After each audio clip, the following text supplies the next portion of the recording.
All right. Thank you all for coming. Before I introduce our speaker, I'll just let you know about some of the upcoming events we have. This Wednesday, we have our usual meetup, our discussion group. We're going to be discussing the package deal libertarianism. So this is especially good for anybody who thinks that objectivism is, a niche within libertarianism, and libertarians are welcome to come and tell us why we're wrong. The Wednesday after that, we have a Skype call in the meetup with Craig Biddle, the editor of the Objective Standard. And then next Friday is the Aaron Brook Douglas Murray event organized by the Ayn Rand Institute. About 2/3 of tickets have been sold as of the last update I got, which was 15 minutes ago. So there are tickets left, but you need to buy your ticket soon if you want to attend that. All right, our speaker tonight is the founder and leader of Individual First, a political party, which you may have heard of, or you may have not. He might tell you about it. He's not going to tell you about it, but he might tell you in the Q&A, or he might not even tell you in the Q&A. It's up to him. Well, I can introduce him, give a long introduction, but he's going to talk about himself. And his story is amazing, so you'll want to hear it from him. So please join me in welcoming Kevin Bruns.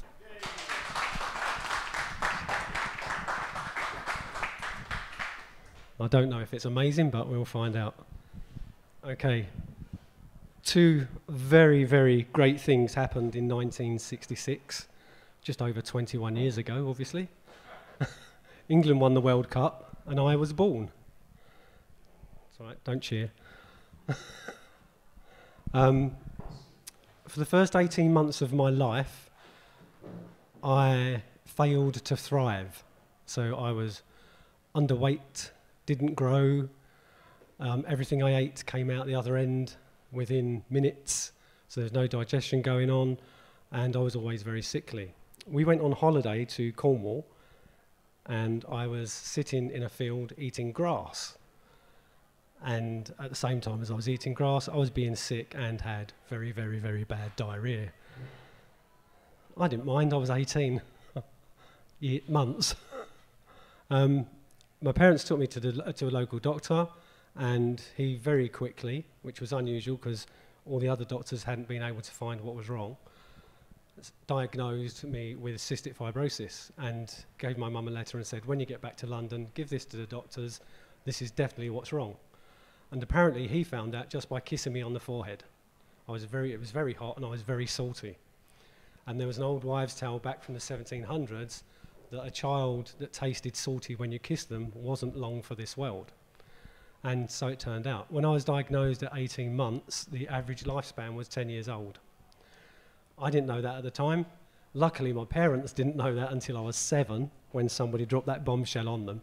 So I had a fairly normal childhood up until that stage when the bombshell dropped, and things got a little bit more, oh my God, we have to do something more than we're doing. The system that we were involved in healthcare at that time obviously was still government run, but there was what I call fly by the seat of your pants healthcare. It was a young disease or a young illness. It wasn't really confirmed until 65, 66 what the cause was, and it wasn't until 89 that they actually discovered the genes that cause the illness. So the treatments were not really treatments any different to anybody else that had a chest infection. You took some antibiotics for that chest infection. The only thing they could say was eat lots of fat, and you have to take some it's disgusting just thinking about this stuff. It's called pancreas powder, and you used to have to mix it with water and then swallow this stuff before you ate anything, or if you could really stomach it, sprinkle it over your food. Now, to show you how gross this stuff was, as you sprinkled it on your food, you could see it dissolve in your food because it was just disgusting, and it actually tasted like vomit when you... So we did this for a while until technology discovered sugar pills, and then they put them all in little sugar pills, and happy days. we didn't mind taking it then. When I say we, my younger sister also had cystic fibrosis. She was 5 years younger than me. I was one of 6 children. My oldest sister was a rubella child, which is German measles, so she was deaf, dumb and blind. Luckily, the ones in between my oldest sister, myself and my youngest sister were all normal. Well, that's arguable. There you go, that's brothers and sisters for you. It wasn't until my early 20s that I actually began questioning what was going on. I'd gone from a fly-by-the-seat-of-your-pants healthcare into, you will do this at this time, you will take this medicine at this time, you will eat this food, you will do blah, blah, blah, blah. One day, I had a chest infection, and I had to go to the clinic to get it sorted. And they have a thing called a long line, which is basically goes in your arm, feeds the drugs direct into your system. And as the specialist nurse was pointing in, she said to me, get used to this. It's a slippery slope from now on. And I've always been strong-willed, and I didn't take very kindly to that because I thought, you're just writing me a death sentence. You know, there might be something else going on you don't know about. But that was my introduction to ignoring what the doctors say. So on and off, the drugs they gave me did actually cure the chest infection. And at that time I said, no, this is the last one I'm having. And for 20 years, I was spot on. I didn't have another one until 20 years later. And that wasn't actually cystic fibrosis related, but I will go into that at a later stage. In between this time, what I'd been doing is experimenting with what my doctor had called quackery, what I called trying something, see if it works. And through trial and error, I found lots of natural alternatives, although I don't like that term, that actually helped me if I got a chest infection, that helped me keep my weight stable, although not actually put weight on. I used to weigh between 9 and 9.5 stone up until 2012, which is, well, I had a little episode which I'll explain later as well. During all this time, I kept up some hospital appointments for about 6 or 7 years, eventually gave up going because all I got told was, I'm an idiot, I'm going to kill myself, I must do what the doctors say, what you're doing is wrong, there's no proof, it doesn't work, the government doesn't say we can recommend this, we can recommend you doing anything other than what we say. And my argument was, at this stage, they wanted to get me on what they called 3 monthly preventative medications. And my argument was, there's nothing wrong with me. Why do I, not there's nothing wrong with me, obviously because I've got cystic fibrosis, but I haven't got a chest infection. Why do I need to keep taking antibiotics just in case I get one? If I went to a normal doctor and said, can I have some antibiotics, please? And he says, why? And I said, just in case. He'd laugh, he'd say no. So why am I any different? And their answer was, well, you've got cystic fibrosis. I said, that's not an answer. I'm not ill because of it. And when I am ill, then I'll take something to make it better. But I didn't get on with that attitude of being told what to do without asking questions. So after about 7 years, I stopped going, and I didn't go to hospital again until 2010. And they were very glad to see me back because obviously I'd proven them correct, that I couldn't manage without them, although I had been doing so for 20 years. And again, I explained to them I had a chest infection. We just got married. We'd come back from Colorado on a long-haul flight, which are notorious for getting chest infections, which I duly did. I went to the local GP and said, I've got a chest infection, can you give me this drug that I know that works? I have to start taking the drug because my natural alternative supply in America has gone out of business and I can't get the quality I need to fight the infection. And her words were, I can't give you that drug because we're now giving out a new drug instead. I said, but what's the new drug? She told me the name of it. I said, that doesn't work. It's not strong enough, you can't give me enough of it, I need this one. And she went, well, we're not allowed to prescribe that. You have to have this. So I took that drug. It didn't work. I ended up in hospital, where they then pumped me full of the proper stuff to get me better and back out. So that was the last time I went to hospital until 2012. We then get to an occasion where I was diagnosed in one of my clinics as having diabetes, which is quite prevalent in the population and is prevalent also in the cystic fibrosis population. And they were teaching me to put insulin in, and they were teaching me to carb count. And as she was doing it and telling me about carbs, and if you have a potato, you need this many units, I asked the question, what if I don't have carbs? And she said, you must have carbs, you'll die without carbs. I went, is that true? She said, oh yes, most definitely. So I carried on doing the insulin injections. It took me 28 minutes to do my first insulin injection. I've had tons of needles, but doing it yourself is a different thing.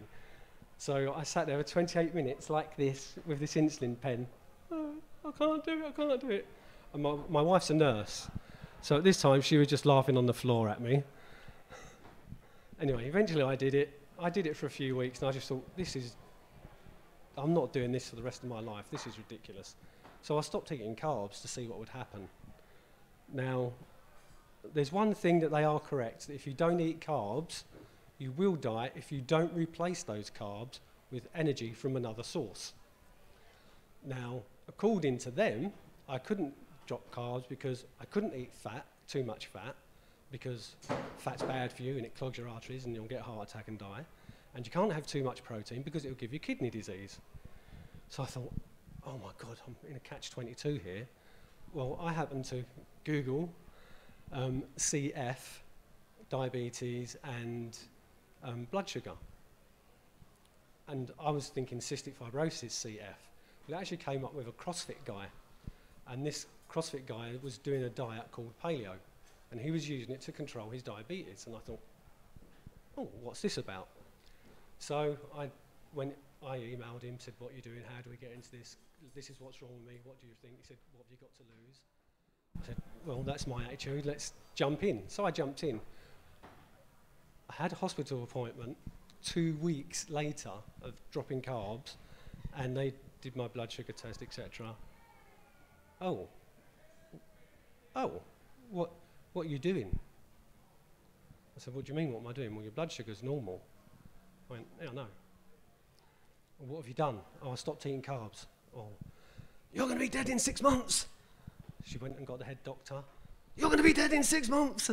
Okay, well, you can tell me what you like. It's working for me. I'm going to continue trying it. If in 6 months, okay, we agree to disagree. We actually had quite a big row, me and this lady doctor. And I'm normally very nice and polite. I don't know where it came from, but she just wouldn't leave me be.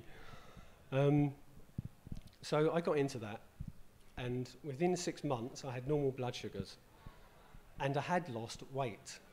And the reason for that was I hadn't replaced enough energy intake with a different source. Because I was still afraid of fat at that stage, because they kept telling me fat will give you a clogged artery, blah, blah, blah. So I was eating protein. But there's only so much protein you can actually eat and feel comfortable when you're doing it.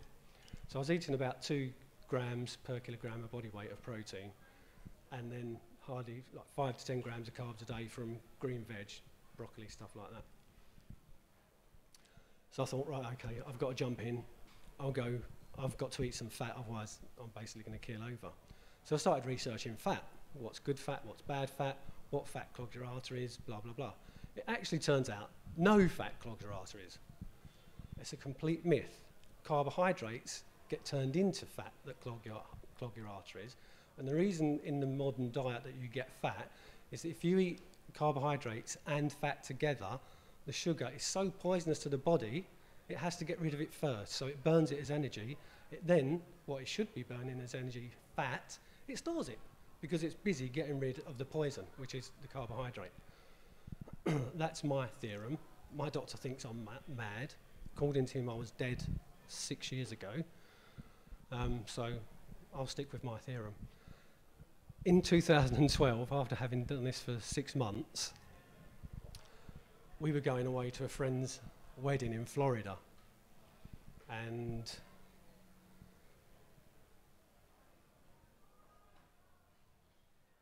we buy everything fresh.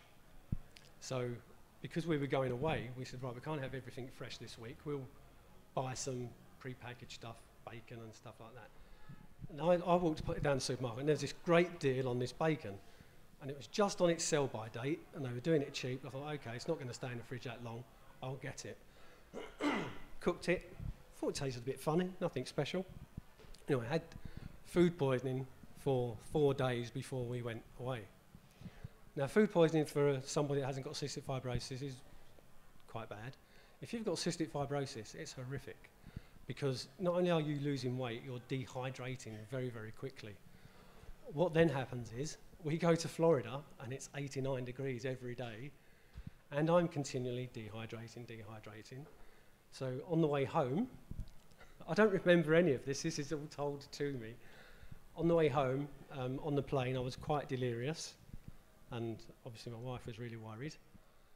And they kept giving me cans of Pepsi because they thought I just had low blood sugars. I don't remember having any of that, but this is what I've been told. As we got off the plane, I collapsed. And the only thing I do remember about getting off the plane is that collapsing, because I actually felt somebody had come up behind me, put their hand into my chest, and actually ripped out my lungs and my heart. It was, I cannot adequately put into words the pain that went through me in that, and it was 10 seconds. Didn't go on for ages. It was just a 10-second burst, and then I was fine. I'd gone blue, but I felt fine. So I said to my wife, I'm fine. I said to my mum and dad, who came to pick us up, I'm fine. Spent 2 days on their sofa looking like a zombie. I'm fine. I couldn't drive home. I couldn't stand. I couldn't walk, so they had to take me home in the car. Angie was that worried, she called an emergency GP, and he said, oh, he's dehydrated. Give him some fluid, take him for a blood test. The next thing I remember was waking up in hospital, because I'd basically their words were, had she left you any longer, you would have died on the sofa. It turns out the pain that I'd had in the airport was my lung bursting, and it had spread pneumonia all over my lungs, which had then made me, in the days after, made me septic. Within 3 days of being in hospital, they called my wife and family up and said, he's not coming out. Prepare yourselves, this is it. There's no future. Luckily, I don't remember any of this %, and my weight was 8 stone. So you can imagine I was literally like that. They said to me, within 18 months, you'll need a heart and lung transplant, and you'll never put that weight back on because it's just too much weight for somebody to put back on in your position.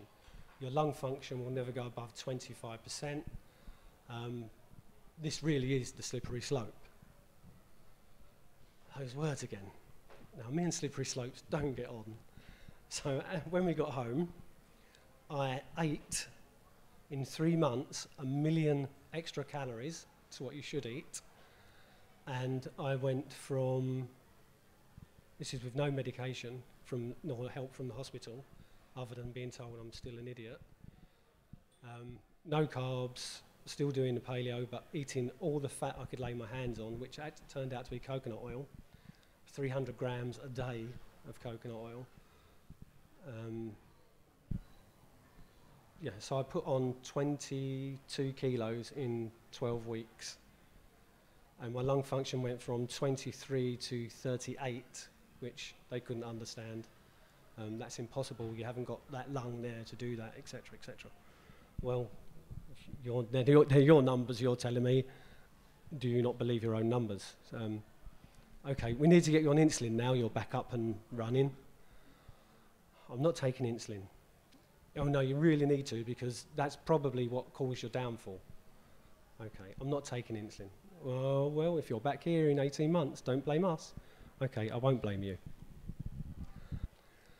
Sorry, they get paid if I turn up. They don't get paid if I don't turn up, whether or not they actually treat me or give me any treatment. And I think the figure that was shouted at me was £300 for me just keeping the appointment. So I said, all right, I'll come to the appointments then.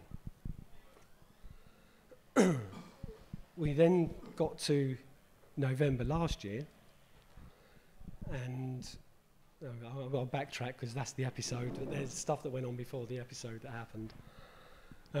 They'd been doing CT scans. They'd been wanting me to take these prophylactic antibiotics every 3 months again, which obviously I was saying no, no, no, no. We were due to go on a cruise to Jamaica in January, just gone, Caribbean, sorry, for 4 weeks. So to get me fighting fit for that, they bribed me into taking a medication just to get me tip-top shape.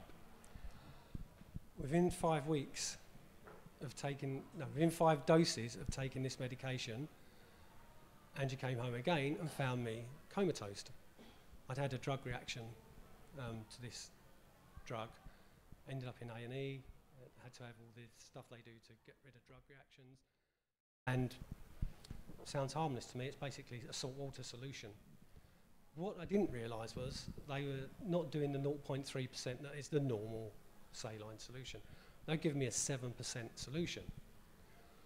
I didn't know any different. I just thought, okay, it's still salt water, what can be the harm? End of the bargain, so yeah, let's, it's only 1-2%. If I notice anything, I'll let you know. Well, I was coughing for 24/7, and I mean 24/7. Couldn't sleep, hardly eat properly because I was coughing too much. So I called them and said, this is just ridiculous, I can't do this. Oh, do it once a day. So I did it once a day for a week.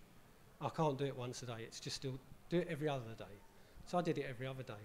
On November when was Yaron's talk in London? 13th, yeah. On November the 13th, I went to a talk in London, having spent that day having a lung bleed, which means you're basically coughing up blood. At 3 o'clock it stopped. I thought, oh, it stopped, great. I can go and see Yaron. So I went and saw Yaron. The coughing I was doing while the presentation was on, I was swallowing, don't mean to be gross, but you have to swallow it. So I didn't realise I was still bleeding and swallowing it. Tuesday, got home. Monday morning, got home, still the same. Got up Monday morning, still the same. And Tuesday afternoon at 3 o'clock, it stopped again. Well, that's a bit weird. Oh, I'm fine, it's all right. We went to bed at 1 o'clock Tuesday evening, and all hell broke loose. This is another sound I'll never forget, and I cannot describe it because I've never heard the sound before and hope to never hear it again. But it sounded like a distant volcano erupting, but inside of me. And I just went, can you hear that? It just when something's wrong. By the time I got to the bathroom, I was spewing blood down the toilet. So I called ambulance, got me into ambulance. That was a small bleed, that was about 100 mils, that one. I continued to have 5 more bleeds, and I bled over 1.1 litres of blood. The last time I bled was in Colchester Hospital, and I was in the CT scan, and I'd been timing these episodes, and I'd been said, you've booked me for a CT scan at 1:30. I'm due a bleed at 1:30. You can't possibly know that. I mean, I've been timing them. They're like clockwork. They're like a geezer in America. They're just going off like clockwork. No, it's your imagination. Okay.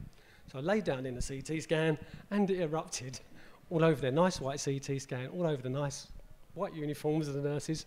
She was a new nurse. I thought she was actually going to pass out on the floor in front of me. It was horrendous. For them, not for me. I just thought, oh, tar. Which is actually what it looked like. If you've seen the tar pit with lumps in on like volcanic films, that's actually what it looked like. They managed to stop that and got me back up into the ward, gave me all this medication to stop it, etc., etc. Whilst I'm laying in the bed, I can hear the doctor and the pharmacist, who are non-CF related, absolutely going mental and wanting to basically strangle my doctor for putting me on a 7% solution saline when my lungs were already previously damaged from 2012. They actually said, his words were, that's just pure negligence. my hospital, I told them this, and they basically, oh no, we give it to people all the time. Okay, lucky me, I'm just the one that reacted. That all came about because the doctor would not allow me to self-treat. This chest infection that they said I had. I wasn't ill, I wasn't losing weight, I felt fine, and I wanted to try a different brand of this natural antibiotic called colloidal silver. And she Googled it all and all that sort of thing while we were in her office, and she basically said, I'm not having anything to do with it. Take our stuff or don't take anything. I said, well, it's my choice, surely. No, not if I'm your doctor. Okay. So I did what for the second time in my life, I did what the doctor said. And for the second time in my life, I nearly died. So you can understand why I call it surviving government healthcare, because it really is. That brings us up to date. And, oh no, it doesn't. After the bleed, I had to be treated for the bleed. So I had to go to Addenbrooke's, and they had to do what they call lung embolisation. So bearing in mind, at this stage, I only had 38% anyway. And after the lung bleed, they said, oh, you might lose, some lung function. And, he said, you'll be lucky if you come out with less than 10% lung function loss. So I've managed to do that, not through any treatments or any special tablets they keep trying to put me on that I still won't take. So I'm not an ideal patient, but I've come across a lot of unideal healthcare. Is that even such a phrase, unideal? Whatever. A lot of healthcare that isn't ideal. And the system is such now that from the day someone with cystic fibrosis is born, they are on medication, whether they need it or not. They are told what to eat, whether they like it or not. They are told what tablets to take, whether they want to or not. I'm the exception. My sister died when she was 31. She was by the book, by their book. All she ever said to me was, I'm so worried about you, I'm so worried about you, you've got to do what they say. And I just wouldn't listen. And I still don't listen, thankfully. And now I've got my own nurse because I married one. I think I've gabbled on long enough. So if you've got any questions or anything you want to ask, please feel free. And I need a drink, sorry.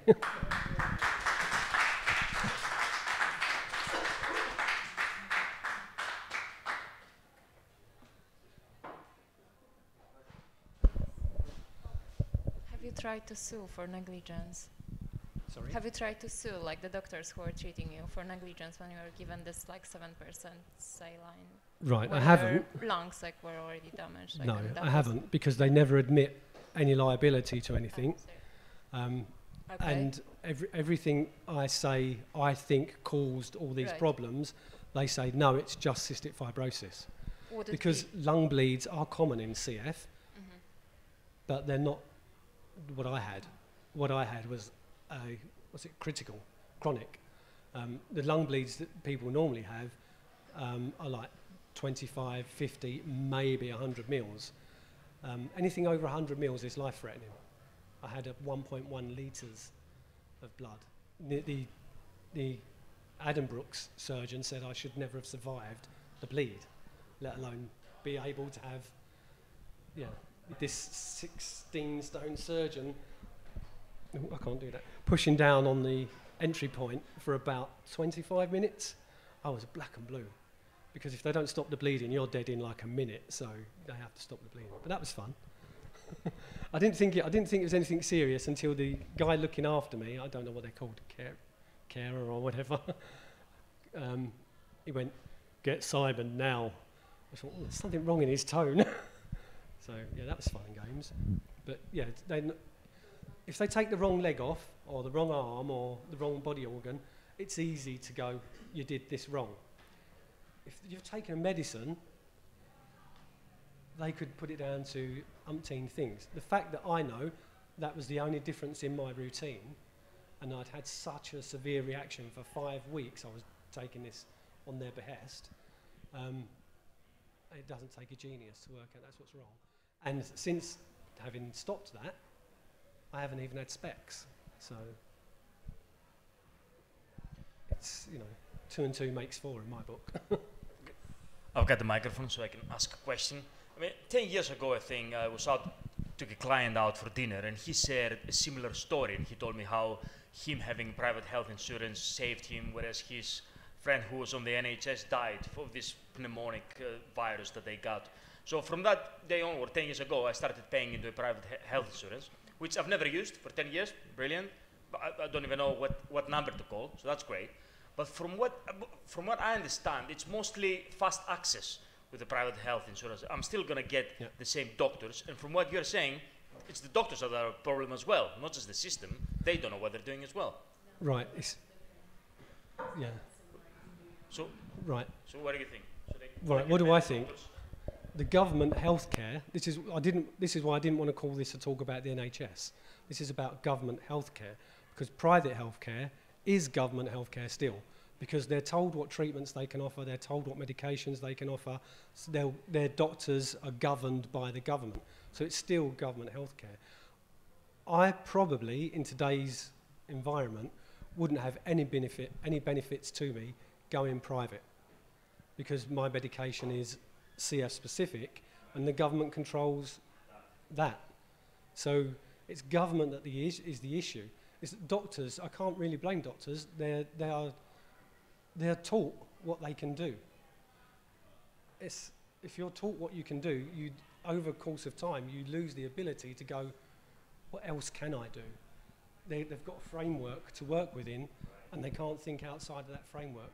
Purely, as the doctor said to me, if I recommend this to you and it goes wrong, and it's not something the government's recommended, you can sue me. So it's such a controlled market that it's wrong to just blame the NHS and say, oh, all go private. If the NHS is still around, private is still governed by government. So it's not really a win-win situation, just blaming the NHS. No, carry on, just battle to get the NHS stopped. Or stop the government controlling healthcare, I should say. My question was sort of similar to that. Obviously, you've experienced a lot of the NHS, but not private healthcare, but I think you've covered that. So what is the ideal situation then for someone who, or the medical provision for people? What's the alternative and what's the best? What's the ideal healthcare system? Yeah. I have no idea. I'm not a healthcare expert, but if you look at it from the basis of individual rights, then the ideal system is whatever the people or the person that wants treatment decides with their doctor. That would be my standard. You've got a doctor that's allowed to go and look at everything that's on offer and discuss with you what could or could not work and what all the pros and what all the cons are. At the minute, they don't want to tell you what the cons are. They've got no interest in telling you. They just want you to have what they're suggesting you have. The cons are irrelevant to them. Whenever I've had my reactions, it's always been, trust you to react. That's the mentality that's bred into them. They don't start off like that. That's the system seeping into their psyche, into their way of doing things. They're not allowed to look beyond the box that their government puts them in. The doctors aren't the problem, the nurses aren't the problem. Healthcare system is the problem. It's the system, it's the government that's the problem. And the government doesn't give us stuff. All it wants to do is give the illusion of giving us stuff so that people carry on paying taxes. That is it. I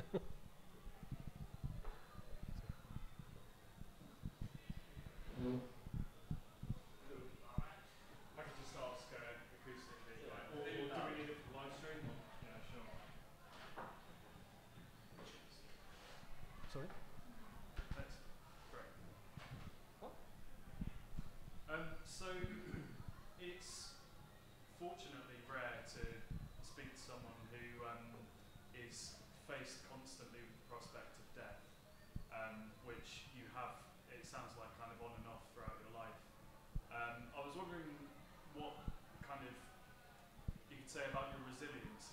Has something kind of, you've lived in exceptional circumstances to do with life and death. I was wondering if you could say a little bit more about like how that kind of makes you appreciate life, how that makes you value perhaps what you can do or what you do have. That's actually a good question, or a good observation. I think when I was younger, I didn't know any different. I was just one of the kids, of all the kids.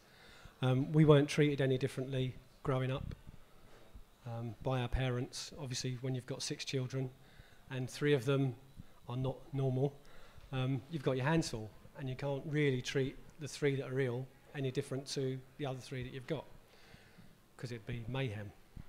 It was mayhem, actually, because we lived a dog's life, in a nice way, bad way. Always in and out, always active, always interacting with other people. Lots of people that I grew up with that had cystic fibrosis were only allowed to see me at clinic. Their parents wouldn't let them near another child in case they got a cold, because a cold would turn into a chest infection. Chest infection can turn into death. So they used to keep everybody isolated, funnily enough, except at clinic.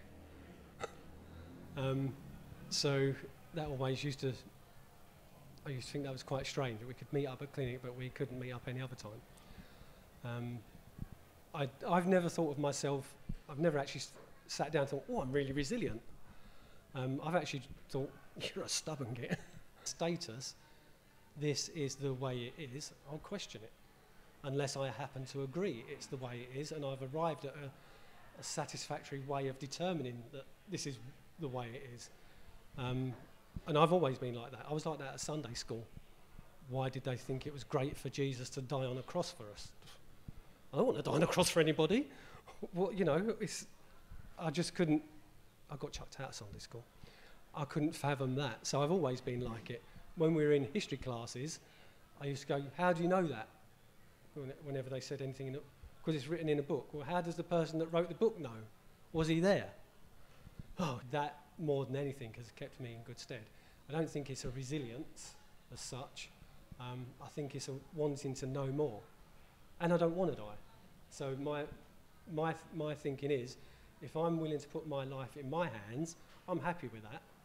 I'm not really happy to go to somebody else. It's up to you whether I live or die. I want it to be my choice. If I make a mistake and I die, I did it.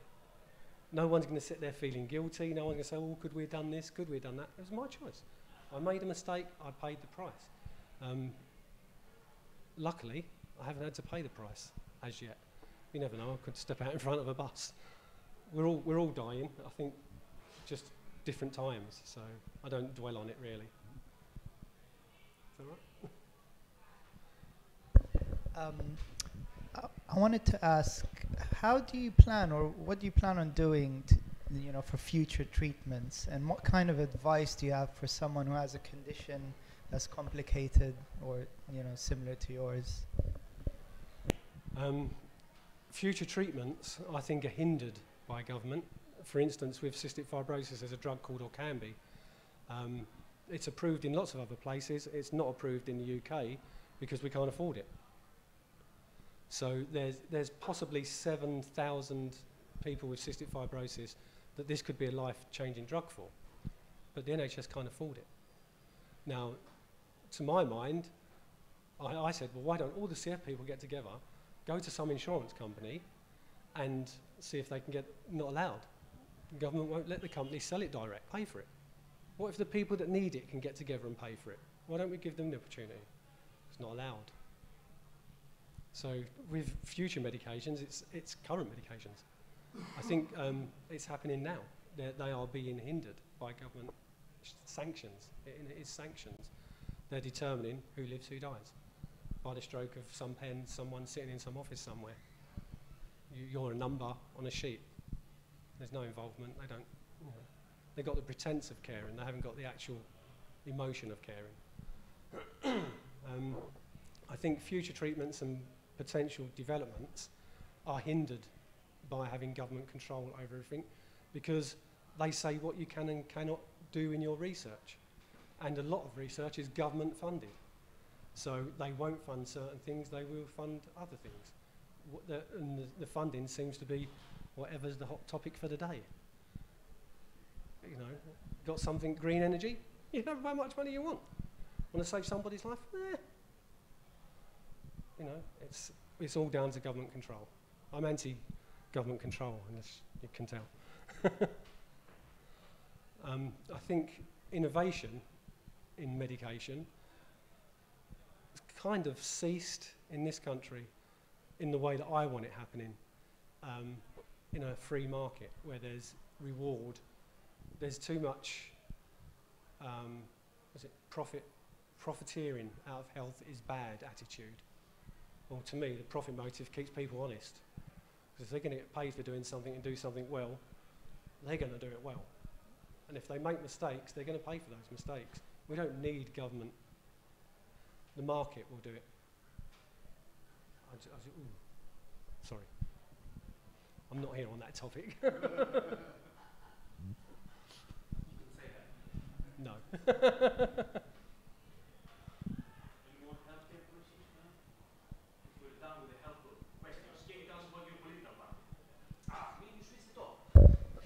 Right, so we're done with the healthcare questions. Can you tell us about your political party? Can't we stick to healthcare? It's much more interesting.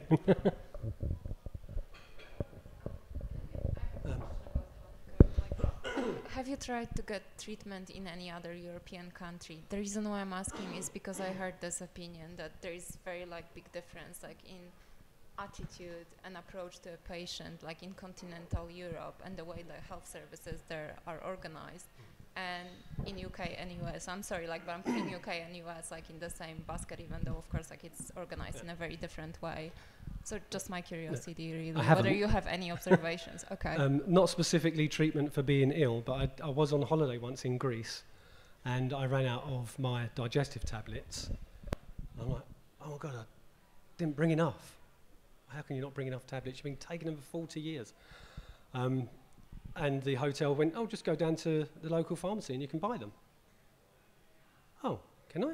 Yeah, do you know what they are? Yeah. Well, I haven't got a prescription. You don't need a prescription. Just go and buy them over the counter. They were equivalent of £9. I came back here and inquired, and they're £40 for the same tub that I have to get via prescription. That seems a bit odd. That kind of, and that's not a rare occurrence. That's other people when I've mentioned it, have said, well, yeah, that's the way it is. Well, not in the UK, it's not. Yeah. Yeah. And what's really strange is that the digestive enzymes that I get are all relabeled, and they come from Greece. They've just put English stickers over all the Greek. It's cheaper to get them from Greece than it is to have anything in the UK. So, yeah.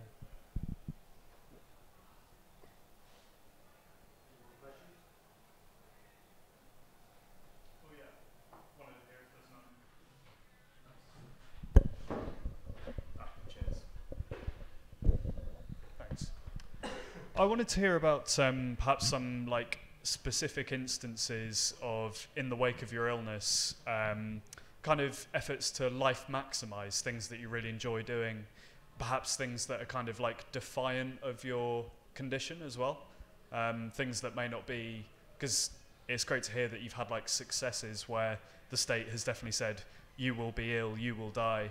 So what are some of those kind of special things that you've done or have been able to do? Since I had the embolisation, being able to wake up every day has been a blessing, to be honest with you. There's not much. I'm not allowed to fly anymore because my lungs would burst. What's left of them would burst, and then I wouldn't have anything, so that'd be a bit of a bummer. I can't dance. I used to love salsa dancing. We met at salsa. I can't do that anymore because I just haven't got the energy to feed my body. I'll feed the muscles that move me for that long. Coming here today took me 2 hours to actually get ready to get out of the house to come here. And when I get home, I'll probably be in bed all day tomorrow, recovering from standing up for, an hour. No, because if I sit down, I won't get up. So when we walk, I walk as fast as I can, because if I go too slow, my body will give up. I just won't get there. I'm great at standing on the spot. I can do that all day long. But ask me to go too far and my lungs just go, you're having a laugh. That's too much. I do manage to do some exercise on the spot, which is squats and curling and stuff like that. To give you an instance of the 10% increase doesn't actually sound a lot. Before my bleed in November, I used to do 200 squats, 200 press-ups, 150 curls every day. And today I killed myself doing 15 squats and 5 barbells. So you can see the difference that 10% has made to me supplying oxygen to the muscles in my body. But I do it every day, because if I don't do it, if you don't do something or have a goal, then what's the point? You don't just want to be a vegetable sitting there. I'm more for quality of life, so I'll make the best of what I can. If I was in a wheelchair and had no quality of life and couldn't go anywhere other than in that wheelchair in my house, lots of my friends had been on oxygen tanks, my sister even, 24/7 oxygen tanks, can't go out of the house unless they've got a tube of oxygen following them. I wouldn't want to live like that. And we've had that discussion about organ transplant and stuff like that. I don't want one, because they are too hit and miss. And I'm not hit and miss. I'm calculated in what I do. And the odds are too great for it to be a failure. And I wouldn't be able to live the lifestyle I live, even if I was healthier and I could do more. I've got to take the drugs, they say, because of rejection, etc. I've got to live the way they say because of rejection. I've got to do everything they tell me because of the rejection possibilities and the infection possibilities. And I couldn't live like that. To me, that's being a prisoner. And I've spent 50 odd years rebelling against it, and I'm not going to do it just to stay alive, because I want my quality of life, what I deem is quality, and I want to reach my goals, not what somebody else tells me I can. The worst thing I hate is people going, "Oh, you're so brave." That really, really freaks me out, because I'm not, because I've got no choice. It's this or die, and I want to live. So if you want to live, you have to make the choices that enable that. So it's just a matter of choices. Everything in life is a matter of choices. It's just knowing what you're basing those choices on. And that, I was going to go into philosophy then. Sorry. And that comes from your values, and your values come from, do you want to live or do you not want to live? So that's the answer to that, I hope. Can I die now? When you tell your story, what is the general reaction you get from people? What do they take most out of it? I don't tell it. This is the first time. Other than we were having a conversation which generated this. Razzie and I were talking, and I mentioned about healthcare and what I'd been through. They went, "That'll be a great talk." I went, "Really?" So this is actually the first time I've done it. I don't tend to talk about my illness at all, unless somebody asks, and most people don't ask, because it's not, my social media manager over there. So no, I don't. I'm not an illness, if that makes any sense. And it's not that I'm ignoring it or denying it, but that isn't me. It's something I deal with. So it doesn't. There's a lot of people when they get on and say, "Oh, it's defined me," and I'm like, "No, it doesn't define me. If you want it to define you, that's fine. But I'm more than this." So, I don't talk about it. I might change that if you lot are interested. No, I'm kidding. All right. Thank you. Cheers.